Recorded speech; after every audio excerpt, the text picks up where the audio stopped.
አንፉሲኩም ወአህሊኩም ናራ ወቁዱሃ الناس والحجارة የተባለልን እኛ ግን እናንተ ያመናችሁ ሆይ ነፍሶቻችሁና ቤተሰቦቻችሁን መቀጣጣያ ሰዎችና ድንጋይ ከሆነቹ አሳጠብቁ የተባልነው እኛ ግን አናለቅስም። አዎ እኛ የምንፈራው ብናለቅስለትም የምንሻው የዱንያን መራብና መጠማት መታረዝና መልፋት ብቻ ነው። የአኺራ ታላቅነት የመገኘታችን ዓላማ የመኖራችን ሚስጥር ያልገባን ሆነ እንዴት እናልቅስ? ለው ተዕለሙነ ማዕለም ለደሒክቱም ቀሊላን ወለበከይቱም ከሲራ እኔ የማውቀውን ብታውቁ ኖሮ ጥቂትን ስቃችሁ ብዙም ባለቀሳችሁ ነበር ይላሉ ታላቁ የአላህ ሰው። ያአላህ ልቦቻችን ከድንጋይ በላይ ደነደኑ እንደረገፉ ቅጠሎችም ሆኑ። እነዚህን ታላላቅ ፍጥረታት ያስለቀሰ ጀሃነም እኛ ግን ቦታ አልሰጠነውም። ثم قست قلوبكم من بعد ذلك فهي كالحجارة أو أشد قسوة وإن من الحجارة لما يتفجر منه الأنهار ባዎቻችንን ብዙ ፌሽታዎቻችን እጅግ ቅጣጡ ሳቆቻችን በሸፈኑበት ወንጀላችን የተራራ ያህል ክብደት ኖሮት ከመጤፍ ባልቆጠርንበት ወቅት ለምን ልቦቻችን አይድረቁ? ሰሃቦች ከነብዩ ለቅሶን ተምረዋል፣ በተግባርም አሳይተዋል። ይህ ነው ቃሉን በተግባር ማዋል። ለቀድ ካነ ለኩም ፊ ረሱሊላሂ ኡስወቱን ሐሰና ማለት ይህ ነው። ነብዩ ያነባሉ፣ እኛ ግን አናለቅስም። ረሱል የምርጥ ባህሪ ባለቤት ነበሩ፣ የኛ ባህሪ ግን ከብርጭቆ ወረቀት በላይ ይሻክራል። ረሱሉ ከውጫዊ ቅርጽ በላይ ቀልብን ያርሙ ነበር፣ እኛ ግን ቅርጻችንን በማሳመር ኢስላምን ቡቲክ ውስጥ አስቀርተነዋል። ረሱል የመከሩት ሁሉም በራሱ አይብ ላይ ተቆጣጣሪ ይሆን ዘንድ ነበር፣ እኛ ግን የራሳችን ውራን ለሌላው ማጉያ መነጽርን እንጠቀማለን። እኛ ግን ረሱልን የምንከተለው በምንድን ነው? ፈላ ወረቢከ ላ ዩእሚኑን ሐታ ዩሐኪሙከ ፊማ ሸጀረ በይነሁም ثم لا تجد في أنفسهم حرجا مما قضيت ويسلموا تسليما ከፈረድከው ነገር በነፍሶቻቸው ውስጥ ጭንቀትን እስከማያገኙና ፍጹም መታዘዝን እስኪታዘዙ ድረስ አያምኑም ነው ያለው አላህ። አይሻ ትላለች አንድ ቀን ረሱሉ ሰለላሁ ዐለይሂ ወሰለም ሰላት ሊሰግዱ ቆሙ። ጉንጫቸው እስኪርስ አለቀሱ። ከዚያም ጢማቸው እስኪርስ አለቀሱ። ቢላል ይሄን ያዛል ሊልገባ ረሱሉ በእንባ ታጥበዋል። የተቀመጡበት መሬት በእንባ አርሷል። ቢላልም የአላህ መልእክተኛ ሆይ አላህ የሚመጣውን ያለፈውንም ወንጀል ምሮሎት ያለቅሳሉ አላቸው። ዛሬ ሌሊት በኔ ላይ إن في خلق السماوات والأرض واختلاف الليل والنهار لآيات لأولي الألباب የሚለው አንቀጽ ወረደ። ይህንን አንብቦ ላላስተነተነ ሰው ወዮለታሉና የእንባውን ትርጉም ነገሩት። ተመልከቱ፣ ለአላህ ባሪያዎች የእንባው ምንጭ የዱንያ ጣጣ ሳይሆን የአላህ ቃል ነበር። አነስ ኢብኑ ማሊክ አንዴ ረሱሉ እጅግ የሚገርም ኹጥባ አደረጉ ይላል። ጀሃነምና ጀነት ፊት ለፊት ተገልጸው ታዩኝ፣ እንደ ዛሬ ቀን መልካምና መጥፎ ሁኔታዎችን በዝርዝር አይቼ አላውቅም ነበር አለ። እዛም ነብዩ እኔም ማውቀውን ብታውቁ ኖሮ ጥቂትን ስቃችሁ ብዙም ባለቀሳችሁ ነበር አሉ። ይሄኔ ሰሃቦች ከምን ጊዜውም በተለየ ሁኔታ ውስጥ ነበሩ። ፊታቸውን ሸፍነው ድምፅን አውጥተው አለቀሱ። አዎ ሰሃቦች እንደ ከዋክብት ናቸው። ማናቸውንም ብትከተሉ ቅን መንገድ ትመራላችሁ። ያ ትውልድ ያ የቁርአን ትውልድ እንዲያ ነበር ልቡን በእንባ ያጸዳው። ዑመር ኢብኑ አልኸጣብ ረዲየላሁ ዐንሁ የቁርአንን አንቀጽ በተለይም ስለ ቂያማ የሚያስታውስ ከሆነ ራሳቸውን ስተው ይወድቁ ነበር። ፊታቸው ላይ በእንባ ብዛት የተቆሩ ሁለት መስመሮች ነበሩባቸው። አስተውሉ ዑመር አስተውሉ፣ ዑመር እዚህ ምድር ላይ የጀነት እንደሆኑ በነብዩ የተመሰከረላቸው ነበሩ። ግና ያለቅሳሉ አላህን ከመፍራት ብቻ። ለቅሶ ምንጩ ተቅዋ ነው። ለቅሶ ምንጩ የአላህ ውዴታ ነው። የለቅሶ ምንጩ ኢማን ነው። እስቲ ወደ አቡበክር እንመለስ።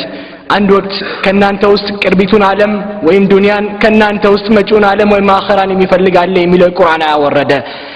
ይሄኔ ሰሃቦች በሐሳብ ተዋጡ። እኛ ውስጥ ዱንያን የሚፈልግ አለ ብለን አንጠረጠርም ነበር፣ ግን እኮ ከናንተም ውስጥ አኺራን የሚፈልግ አለ በማለቱ ተደሰቱ። አሁን በዚህ ሁኔታ ከናንተ ውስጥ አኺራን የሚፈልግ ሰው አለ ቢባል ምን ይሰማናል? እንዲያው ሌላው ይቀርና ከመሐከላችን የጀነት ሰዎች መኖራቸው አያስደስተንም? በዚህ ወቅት ግን አቡበክር ያለቅሱ ገቡ። ሰሃቦች ተገረሙና ያ አቡበክር ምንድነው የሚያስለቅስህ አሉ። ያው መልስ ግን ይደንቅ ነበር። ዱንያን ከሚፈልጉት ሆናለሁ ብዬ ብለው ነው ብላችሁ እንደምታስቡ አልጠራጠርም። አልነበረም።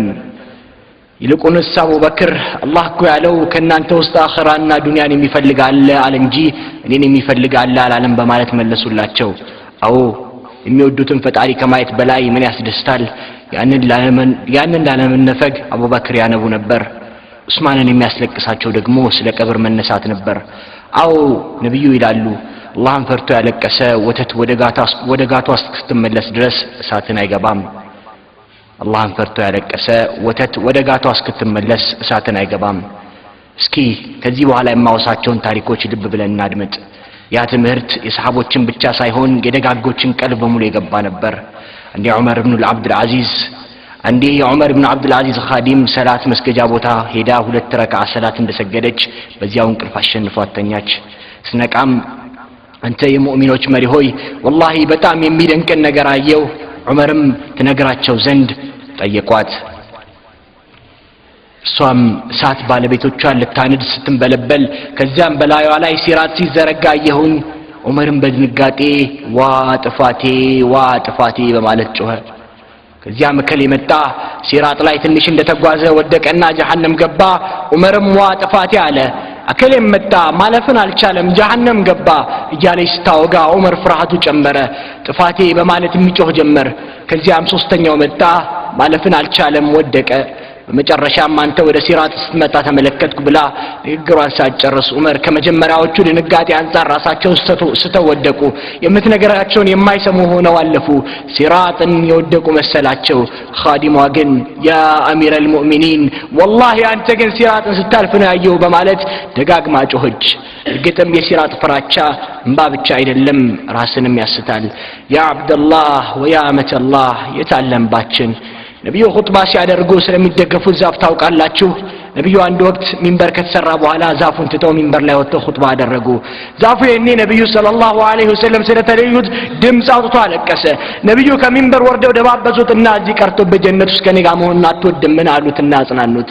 ይገርማል። ዛፉም ለነብዩ ሰለላሁ ዐለይሂ ወሰለም ፍቅር እንባን ያፈሳል። ሰውባኑን ታውቁታላችሁ። የዚህ ሰው የእንባ ምክንያት በነብዩ ፍቅር ለከነፉ ማበራቻ ለኛ ፍቅሩን የመጽሐፍትና የንግግር ርዕስ ብቻ ላደረግነው ደግሞ ጥልቅ ትምህርት በመሆኑ እስቲ አድምጡኝ። ረሱል ከኻዲማቸው ከሰውባን ርቀው ቀዩና ሲመለሱ ሰውባን ያለቅሳል፣ ስቅስቅም ብሎ ያነባል። ያ ረሱላህ ናፈከኝ አላቸው። ይህ ነው የሚያስለቅሰ አሉት። አዎ ናፍቆቱ ፍቅሩ ቢላቸው ጥሩ ነበር አይደል? ላ ሰሃቦች በመናባችን የሚፈሱ ኮከቦች ናቸው።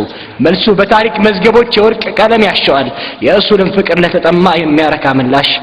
ያስለቀሰኝማ ጀነት ውስጥ አንቱ ያለውት ቦታና እኔ የሚኖረኝ ቦታ መለያየቱ እዚያም ከርሶ በመለየቴ የሚሰማኝ ናፍቆትና ብቸኝነትን አስታውሼ ነው አላቸው። ያ አላህ ያ ትውልድ በእንባ ብርሃን ዓለምን ያቀና ትውልድ እንደዛ እጅግ ወጣት ሰሃባ እንደዛ እጅግ ወጣት የ17 ዓመት ሰሃባ ሰዕለባ 70,000 መላእክት ቀብራችንን እንዲሸኝልን ከፈለግን ለአላህ ብለን እናልቅስ። ትነስም ትብዛ ወንጀሎቻችንን በእንባ እናብስ።